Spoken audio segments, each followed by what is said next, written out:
நேத்து குடிச்சு வரீங்களா? இல்ல சார், குடிக்கலாம் இல்ல சார். எங்க போறீங்க? டாக்டரை பார்க்க போறேன். டாக்டர் பேரு என்ன? கோபால் டாக்டர்.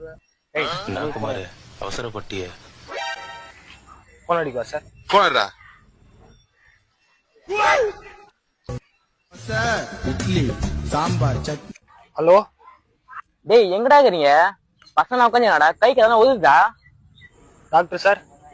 டாக்டரா? போலீஸ் சார், உங்ககிட்ட பேசணுமா? போலீஸா? குடுக்குறேன், ஸ்பீக்கர்ல போடுறேன். ஹலோ டாக்டரா? ஆமா, I am Gopal doctor, MBBS. 5 மாத்திரை பேர் சொல்லு. விக்ஸேஷன் 500, அனாசிங், விக்ஸ் மிட்டாய், ஆல்ஸ், புல்கொண்டி. உன்னை சொல்லி குற்றமில்லை, என்னை சொல்லி குற்றமில்லை.